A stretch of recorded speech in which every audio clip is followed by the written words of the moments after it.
আজ আলোচনা করব মুঘল সাম্রাজ্যের গুরুত্বপূর্ণ 25টি প্রশ্ন ও তার সঠিক উত্তর সম্পর্কে। ভিডিওটি প্রথম থেকে শেষ পর্যন্ত দেখার অনুরোধ রইল। আজকের প্রথম প্রশ্ন, মুঘল সাম্রাজ্যের প্রতিষ্ঠাতা কে? এর সঠিক উত্তর আপনারা কমেন্টের মাধ্যমে দেওয়ার চেষ্টা করুন। এর সঠিক উত্তর বাবর। বাবর 1526 সালে পানিপথের প্রথম যুদ্ধে ইব্রাহিম লোদিকে পরাজিত করে মুঘল সাম্রাজ্যের প্রতিষ্ঠা করেন। আজকের 2 নম্বর প্রশ্ন, পানিপথের প্রথম যুদ্ধ কত সালে হয়েছিল? এর আগের উত্তরে আমরা দেখেছি। এর সঠিক উত্তর অপশান এ, 1526 সালে বাবর ও ইব্রাহিম লোদির মধ্যে পানিপথের প্রথম যুদ্ধ সংঘটিত হয়েছিল।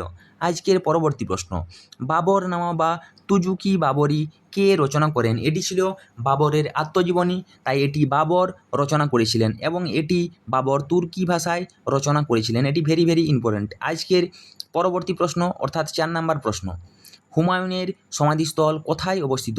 আপনারা কমেন্টের মাধ্যমে জানানোর চেষ্টা করুন। ভিডিও ভালো লাগলে একটা লাইক করে দেবেন।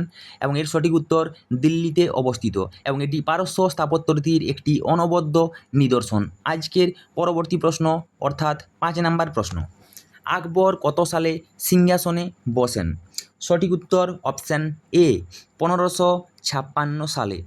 অর্থাৎ দ্বিতীয় পানিপথের যুদ্ধের বছরই 1556 সালে আকবর সিংহাসনে বসেন এবং তারিখটি মনে রাখবেন 14ই ফেব্রুয়ারি। আজকের পরবর্তী প্রশ্ন অর্থাৎ 6 নম্বর প্রশ্ন, দ্বীন-ই ইলাহি কে প্রবর্তন করেন? এর সঠিক উত্তর আকবর। 1582 সালে সম্রাট আকবর সর্বজনীন ধর্মীয় সহিষ্ণুতার প্রতীক হিসাবে দ্বীন-ই ইলাহি প্রবর্তন করেন। আজকের 7 নম্বর প্রশ্ন, হলদিঘাটের যুদ্ধ কত সালে হয়েছিল?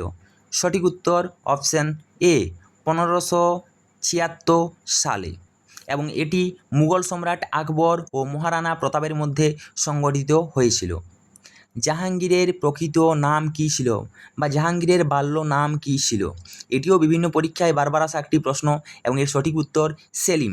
সম্রাট জাহাঙ্গীরের জন্ম সময় তার নাম রাখা হয়েছিল সেলিম। স্থাপত্য শিল্পের স্বর্ণযুগ কার সময়কে বলা হয়? এটি ভেরি ভেরি ইম্পর্ট্যান্ট একটি প্রশ্ন। এর সঠিক উত্তর অপশান সি, শাহজাহান। শাহজাহানের সময় মুঘল স্থাপত্য শিল্প চরম উৎকর্ষতা লাভ করে, তাই এই সময়কে স্বর্ণযুগ বলা হয়। তাজমহল কার স্মৃতিতে নির্মিত হয়েছিল? এর সঠিক উত্তর সবারই জানা। এর সঠিক উত্তর অপশান এ, মমতাজ মহল। সম্রাট শাহজাহান তার প্রিয় পত্নী মমতাজ মহলের স্মৃতিতে তাজমহল নির্মাণ করেন। ঔরঙ্গজেবের উপাধি কী ছিল? এর সঠিক উত্তর অপশান এ, আলমগীর। এবং এই আলমগীর শব্দের অর্থ বিশ্ব বিজয়ী।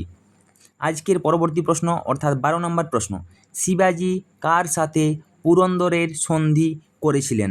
সঠিক উত্তর আপনারা কমেন্টের মাধ্যমে জানানোর চেষ্টা করুন। এর সঠিক উত্তর ঔরঙ্গজেব। 1665 সালে ছত্রপতি শিবাজি মহারাজের সঙ্গে ঔরঙ্গজেবের সেনাপতি রাজা জয় সিংয়ের এই চুক্তি বা এই সন্ধি স্বাক্ষরিত হয়েছিল। মুঘল সাম্রাজ্যের শেষ শক্তিশালী সম্রাট কে ছিলেন? এখানে বলেছে শেষ শক্তিশালী সম্রাট, তাই এখানে উত্তর হবে ঔরঙ্গজেব। ঔরঙ্গজেবের মৃত্যুর পর মুঘল সাম্রাজ্যের পতন কিন্তু ত্বরান্বিত হয়েছিল, তাই ঔরঙ্গজেবকে শক্তিশালী সম্রাট হিসাবে ধরা হয়। ময়ূর সিংহাসন কে তৈরি করেছিলেন? সঠিক উত্তর অপশান বি, শাহজাহান। মুঘল সম্রাট শাহজাহান প্রখ্যাত ময়ূর সিংহাসন বা তখ্ত-ই তাউস তৈরি করেছিলেন। মনসবদারি প্রথা কে প্রবর্তন করেন? এটি ভেরি ভেরি ইম্পর্ট্যান্ট, বিভিন্ন পরীক্ষায় বারবার আসে। সঠিক উত্তর আকবর। সম্রাট আকবর সামরিক ও প্রশাসনিক পদবিন্যাসের জন্য এই মনসবদারি প্রথা চালু করেন এবং মনসবদারি প্রথার অর্থ পদমর্যাদা।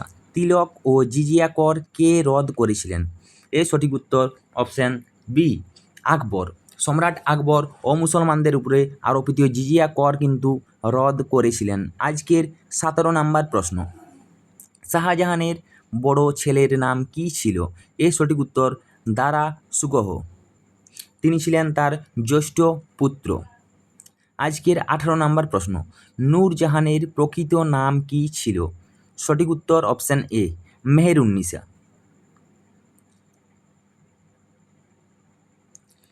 মুঘল চিত্রকলার স্বর্ণযুগ কার সময়কে বলা হয়?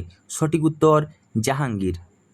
এবং জাহাঙ্গীর নিজে একজন মহান শিল্পপ্রেমী ছিলেন। আজকের পরবর্তী প্রশ্ন অর্থাৎ 20 নম্বর প্রশ্ন, দ্বিতীয় পানিপথের যুদ্ধ কাদের মধ্যে সংগঠিত হয়েছিল? এর সঠিক উত্তর আকবর ও হিমুর মধ্যে 1556 সালে দ্বিতীয় পানিপথের যুদ্ধ সংগঠিত হয়েছিল। শের শাহের আসল নাম কি ছিল? সঠিক উত্তর আপনারা কমেন্টের মাধ্যমে জানান। এর সঠিক উত্তর ফরিদ খাঁ। শেরশাহ সুরির বাল্য নাম ছিল ফরিদ খাঁ। আজকের পরবর্তী প্রশ্ন অর্থাৎ 22 নম্বর প্রশ্ন, গ্র্যান্ড ট্যাঙ্ক রোড কে তৈরি করেন বা সংস্কার করেন? এর উত্তর সবারই জানা, সঠিক উত্তর শেরশাহ। কোন মুঘল সম্রাট গান ও নৃত্য নিষেধাজ্ঞা জারি করেছিলেন? অর্থাৎ গান ও নৃত্য বয়কট করেছিলেন? সঠিক উত্তর অরঙ্গজেব। সম্রাট অরঙ্গজেব গোঁড়া ধর্মীয় নীতির কারণে রাজ দরবারে সঙ্গীত ও নৃত্য নিষিদ্ধ করেছিলেন। মুঘল সাম্রাজ্যের সর্বশেষ সম্রাট কে ছিলেন? সঠিক উত্তর বাহাদুর শাহ জাফর। 1857 সালে সিপাহী বিদ্রোহের সময় শেষ মুঘল সম্রাট ছিলেন বাহাদুর শাহ জাফর। আজকের শেষ প্রশ্ন, মুঘলদের সরকারি ভাষা কী ছিল? এর সঠিক উত্তর আপনারা কমেন্টের মাধ্যমে জানান। 25টি প্রশ্নের মধ্যে আপনার জানা উত্তর করেছিল সেটিও কমেন্টের মাধ্যমে জানাবেন এবং পেজে নতুন হলে পেজটি ফলো করে পাশে থাকুন। ধন্যবাদ।